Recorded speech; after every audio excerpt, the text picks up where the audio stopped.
Pernahkah kamu merasa seperti melihat dunia secara berbeda dari kebanyakan orang di sekitarmu?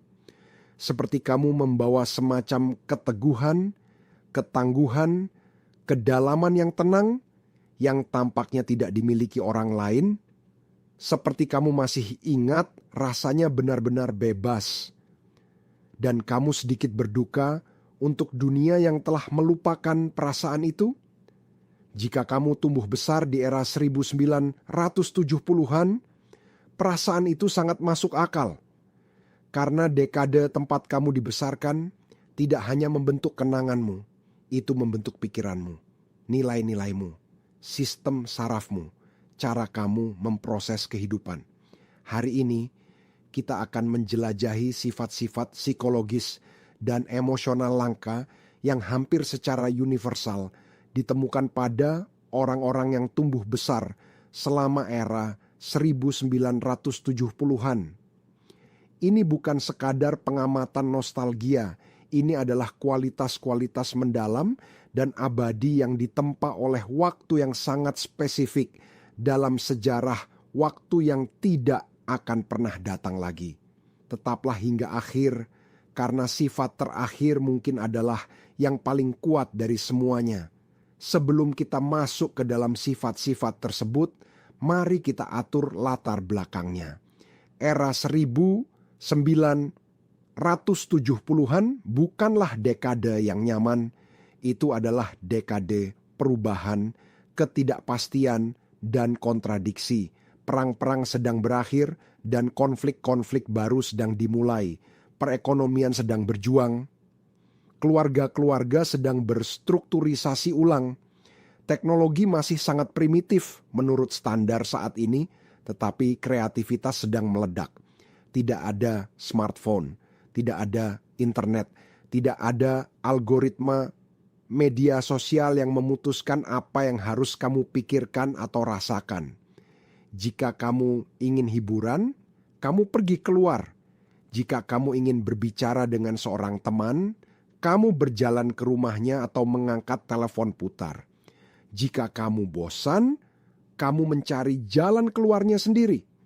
Lingkungan itu mentah, tidak tersaring, dan sangat manusiawi menciptakan sesuatu pada anak-anak yang tumbuh di dalamnya. Sesuatu yang langka, sesuatu yang generasi setelah kamu, dengan segala keunggulan mereka, seringkali kesulitan untuk dikembangkan. Mari kita bicarakan apa sesuatu itu. Sifat pertama, kamu memiliki rasa kemandirian yang sangat berkembang. Anak-anak era 1970-an menurut standar saat ini luar biasa mandiri. Kamu dikirim keluar pada pagi hari dan diharapkan kembali saat lampu jalan mulai menyala. Tidak ada GPS, tidak ada pesan lapor diri, tidak ada orang tua helikopter yang melayang di atas setiap keputusan yang kamu buat. Kamu mencari tahu segalanya sendiri. Kamu membangun benteng, menyelesaikan perselisihan, tersesat, dan menemukan jalan kembali. Kamu gagal dalam berbagai hal tanpa ada orang dewasa yang terburu-buru untuk meringankan pukulannya. Dan karena itu, kamu mempelajari sesuatu yang tidak bisa diajarkan di kelas atau diunduh dari sebuah aplikasi. Kamu belajar bahwa kamu mampu. Pelajaran itu meresap jauh. Itu menjadi bagian dari identitasmu. Saat ini, orang-orang yang tumbuh besar di era 1970-an cenderung membawa kepercayaan diri, batin yang tak tergoyahkan, yang tidak ada hubungannya dengan kesombongan. Ini adalah pengetahuan yang tenang dan telah dijalani bahwa ketika segala sesuatu berjalan salah, dan segalanya selalu berjalan salah, kamu akan menemukan jalan keluarnya. Kamu telah melakukannya sebelumnya. Kamu akan melakukannya lagi. Kemandirian ini bukan hanya sifat kepribadian. Ini adalah keterampilan bertahan hidup yang ditempa melalui ribuan momen kecil kemandirian yang kebanyakan anak-anak modern tidak pernah mendapat kesempatan untuk merasakannya. Dan di dunia yang semakin memberitahu orang-orang bahwa mereka rapuh bahwa mereka membutuhkan dukungan dan pengawasan yang konstan, kemandirianmu bukan hanya langka, itu revolusioner. Sifat kedua, kamu bisa menoleransi kebosanan dan mengubahnya menjadi sesuatu yang indah. Ini adalah sesuatu yang akan terdengar hampir tidak dapat dipercaya oleh generasi yang lebih muda. Kamu tumbuh tanpa stimulasi yang terus-menerus. Dan itu membentukmu dengan cara yang benar-benar mendalam. Tidak ada scrolling, tidak ada streaming, tidak ada kepuasan instan dengan sentuhan layar. Ketika kamu bosan dan kamu memang bosan, sungguh-sungguh sangat bosan kadang-kadang, kamu harus duduk dengan perasaan itu dan kemudian kamu harus melakukan sesuatu tentang itu. Kamu menggambar, kamu membuat cerita, kamu membangun sesuatu dari apapun yang ada di sekitarmu. Kamu menciptakan permainan dengan aturan yang hanya kamu dan teman-temanmu pahami. Kamu menghabiskan berjam-jam menatap langit dan membiarkan pikiranmu mengembara ke tempat-tempat yang tidak memiliki nama. Apa yang kamu lakukan tanpa menyadarinya adalah mengembangkan salah satu kemampuan kognitif paling kuat yang dapat dimiliki manusia, kemampuan untuk menghasilkan makna dan stimulasi sendiri dari dalam diri. Para psikolog hari ini menyebut ini sebagai toleransi tinggi terhadap ambiguitas yang dikombinasikan dengan otonomi kreatif yang kuat. Dalam istilah yang lebih sederhana, kamu tidak perlu dihibur. Kamu tahu cara menghibur dirimu sendiri, cara duduk dalam keheningan, cara menemukan kedalaman dalam ketenangan. Di dunia yang kecanduan distraksi, kemampuan itu sangat langka, dan itu adalah salah satu kekuatan super tersembunyi dari semua orang yang tumbuh besar di era 1970-an. Sifat ketiga, kamu memahami koneksi manusia yang sesungguhnya. Sebelum internet, sebelum pesan teks, sebelum pengikut media sosial dan suka digital persahabatan bersifat fisik, itu adalah kehadiran, itu adalah kontak mata dan keheningan bersama dan aroma dapur seseorang dan suara tawa mereka yang bergema di sepanjang jalan. Jika kamu tumbuh besar di era 1970-an, kamu tahu seperti apa koneksi manusia yang sesungguhnya terasa di dalam tulangmu. Kamu tahu perbedaan antara percakapan dan pertunjukan. Kamu tahu perbedaan antara seorang teman dan seorang pengikut. Kamu tahu apa artinya benar-benar hadir untuk seseorang secara langsung dengan seluruh dirimu, tanpa layar di antara kalian. Pengetahuan itu membuatmu sekaligus sangat kaya dan diam-diam kesepian di dunia saat ini. Kaya karena kamu membawa pemahaman tentang kehangatan manusia yang banyak orang tidak pernah benar-benar rasakan. Kesepian karena kamu bisa merasakan gema hampa dari koneksi digital. Dan kamu tahu apa yang hilang. Orang-orang yang tumbuh besar di era 1970-an sering merasa interaksi sosial modern anehnya tidak memuaskan, bukan karena mereka antisosial, tetapi karena standar mereka untuk koneksi jauh lebih tinggi dan jauh lebih manusiawi daripada apa yang ditawarkan kebanyakan platform. Kamu tidak sulit untuk dipuaskan. Kamu hanya tahu seperti apa hal yang sesungguhnya itu terasa. Dan pengetahuan itu adalah salah satu hadiah yang paling diam-diam menghancurkan dan indah yang diberikan dekademu kepadamu. Sifat keempat, kamu memiliki ambang batas yang tinggi untuk kesulitan era. 1970-an bukanlah dekade kemewahan. Banyak keluarga berjuang secara finansial. Kenyamanan tidak dianggap sebagai sesuatu yang pasti. Barang-barang rusak dan tetap rusak untuk beberapa waktu. Sumber daya sangat terbatas. Orang tua bekerja keras dan mengharapkan anak-anak mereka untuk memahami pada tingkat tertentu bahwa hidup membutuhkan usaha. Jika kamu tumbuh besar di era ini, kamu menyerap sesuatu yang penting dari lingkungan itu, pemahaman bahwa kesulitan bukanlah tanda bahwa sesuatu telah berjalan salah. Kesulitan hanyalah bagian dari kehidupan, dan respons terhadap kesulitan bukanlah keputusasaan atau kemarahan. Responsnya adalah adaptasi. Kamu sekarang memiliki kata untuk ini ketangguhan, tapi bagimu itu tidak pernah menjadi kata kunci atau topik lokakarya. Itu hanyalah hari Selasa biasa. Orang-orang yang tumbuh besar di era 1970-an cenderung memiliki ambang batas yang tidak biasa tingginya untuk kesulitan. Bukan karena mereka mati rasa secara emosional, tetapi karena mereka dikalibrasi sejak dini untuk memahami bahwa ketidaknyamanan bersifat sementara, bahwa masalah bisa diselesaikan, dan bahwa mengeluh tanpa bertindak adalah pemborosan waktu yang berharga. Ini tidak berarti kamu tidak merasakan sakit. Kamu merasakannya dengan sangat mendalam, tapi kamu melewatinya dengan cara yang berbeda. Kamu memiliki kompas internal yang menunjuk ke arah tindakan, ke arah solusi, ke arah langkah berikutnya. Dan di generasi yang semakin berjuang dengan toleransi frustrasi, kemampuanmu untuk bertahan dan beradaptasi tidak kurang dari luar biasa.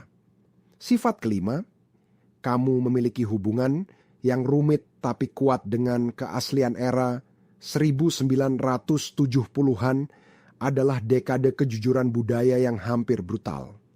Musik bersifat mentah, seni bersifat provokatif. Orang-orang mengatakan apa yang mereka maksud, kadang terlalu blak-blakan, kadang tanpa cukup kepekaan, tetapi selalu dengan semacam keterbukaan yang tidak menyisakan banyak ruang untuk kepura-puraan. Kamu tumbuh melihat orang dewasa menjadi diri mereka sendiri, penuh kekurangan, berjuang, mencari, tapi nyata. Kamu tidak tumbuh dalam dunia yang dikurasi dengan gambar-gambar tersaring dan personal branding. Kamu tumbuh dalam dunia di mana orang-orang menunjukkan kekacauan mereka, hidup dalam kontradiksi mereka, dan tidak terlalu meminta maaf untuk itu. Dan itu membentukmu menjadi seseorang yang memiliki keengganan yang dalam dan hampir naluriah terhadap kepalsuan. Kamu bisa merasakan ketidakautentikan hampir seketika ketika seseorang sedang berpura-pura daripada menjadi diri sendiri. Kamu merasakannya. Ketika sebuah percakapan terasa hampa, kamu tahu. Ketika sebuah hubungan dibangun di atas permukaan daripada substansi, nalurimu menarikmu kembali sebelum pikiranmu sempat memproses alasannya. Ini bukan sinisme, ini adalah kecerdasan emosional yang dikalibrasi dengan halus yang dikembangkan di era ketika keaslian bukanlah sebuah tren, itu hanyalah standar yang berlaku. Kamu masih membawa standar itu bersamamu, dan di dunia yang tenggelam dalam pertunjukan dan persona, cara kamu tampil dengan tulus, langsung, tanpa topeng yang dibuat dengan hati-hati, bersifat kontrakultural dan sangat dibutuhkan. Sifat keenam, kamu membawa kesedihan yang mungkin tidak kamu miliki kata-katanya. Yang satu ini lebih sulit untuk dibicarakan, tapi itu nyata dan itu penting. Jika kamu tumbuh besar di era 1970-an, kamu mungkin telah menghabiskan sebagian dari kehidupan dewasamu dalam kesedihan bukan untuk seseorang, tidak harus, tetapi untuk sebuah perasaan, untuk sebuah cara hidup, untuk semacam kebebasan dan kesederhanaan yang telah diam-diam menghilang dari dunia modern. Kamu berduka untuk pintu-pintu yang tidak dikunci dan sore-sore yang tidak diawasi. Kamu berduka untuk lingkungan-lingkungan di mana semua orang mengenal namamu. Kamu berduka untuk musik yang terasa seperti berbicara langsung. ke jiwamu, dan film-film yang tidak perlu menjelaskan diri mereka sendiri. Kamu berduka untuk dunia yang bergerak lebih lambat dan memintamu lebih sedikit sebagai imbalan karena memberimu lebih banyak ruang untuk sekadar menjadi dirimu sendiri. Para psikolog kadang menyebut ini solastalgia, kesedihan untuk sebuah rumah atau era yang tidak lagi ada. Ini adalah bentuk kehilangan yang nyata, meskipun dunia jarang mengakuinya. Tapi inilah yang penting untuk dipahami. Kesedihan itu bukanlah kelemahan. Kesedihan itu adalah cinta. Ini adalah cinta dari seseorang yang mengalami sesuatu yang sungguh-sungguh indah, sesuatu yang layak untuk dirindukan. Dan fakta bahwa kamu membawanya berarti kamu memperhatikan, kamu hadir, kamu hidup untuk apa yang ditawarkan dunia kepadamu. Tidak semua orang seperti itu. Dan mereka yang demikian, mereka yang membawa rasa sakit untuk sesuatu yang nyata, adalah di antara orang-orang yang paling dalam merasakannya di bumi ini. Sifat ketujuh, kamu adalah salah satu jembatan terakhir.